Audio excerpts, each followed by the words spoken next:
What if I told you that chaotic splashes of paint on a canvas could be worth hundreds of millions of dollars? That a man once dubbed Jack the Dripper revolutionized art by letting paint fall from a stick rather than using a brush?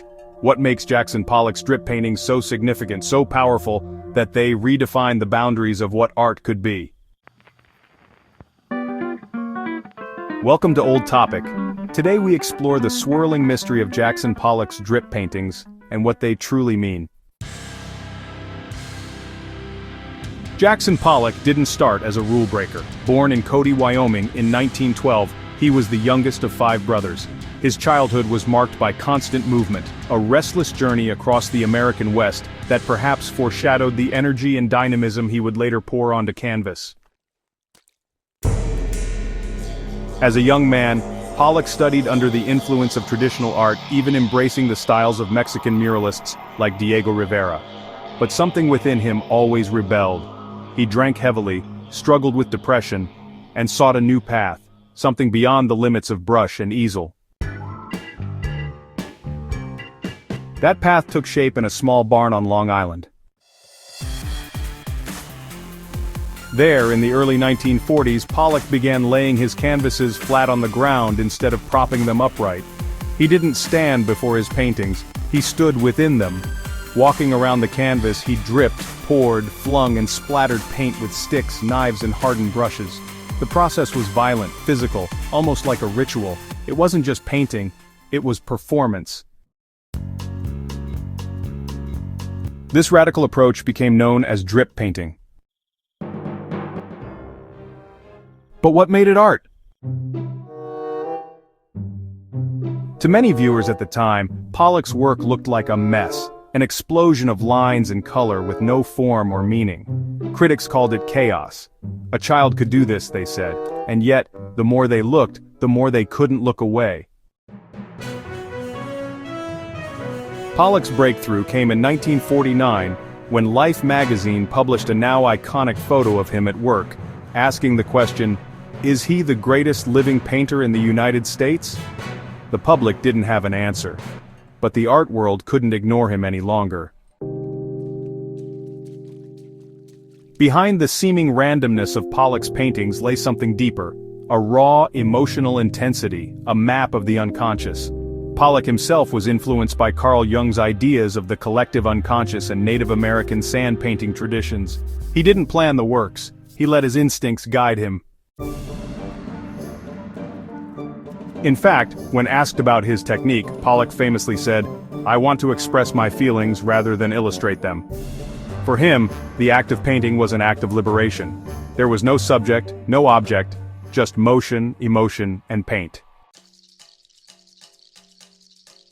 One of his most famous works, number 1A, 1948, looks like a frantic explosion of black, white, and yellow paint. But spend a few minutes with it, and something begins to happen. Your eyes start tracing pathways, patterns emerge, there's rhythm in the chaos, a hidden order beneath the surface. This discovery wasn't just in the viewer's mind.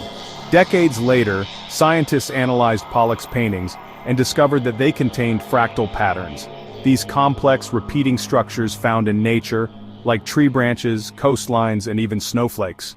And you know, Pollock had painted them unknowingly. His hand, it seemed, captured natural mathematical beauty in ways that science would only later define. So what does that mean? Was Pollock tapping into something primal, something universal?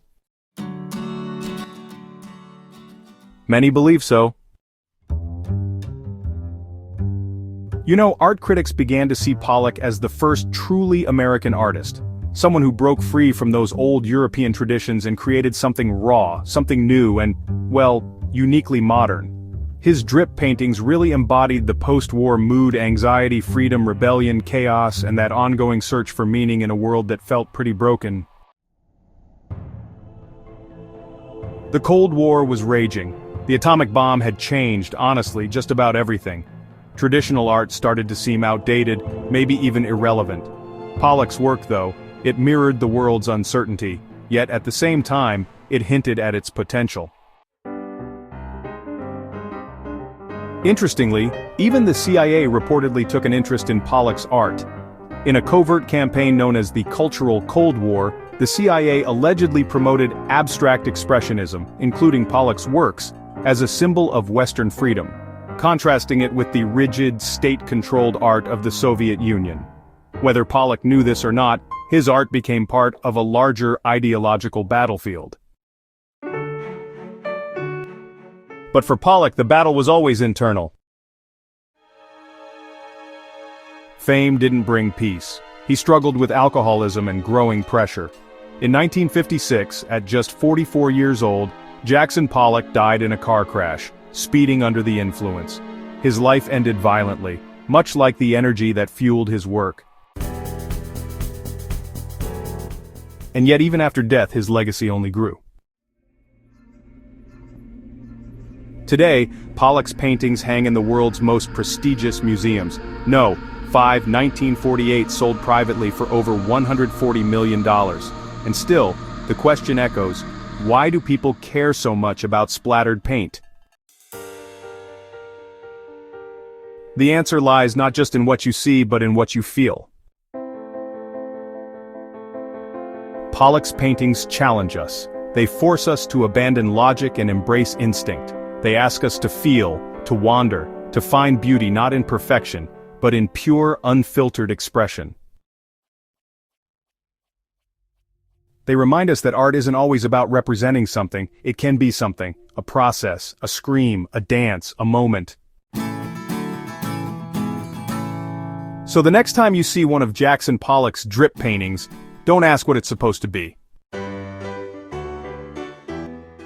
Ask yourself, what does it stir in you? Because maybe that's the real mystery. And maybe that's where the meaning lives. Thanks for watching Old Topic.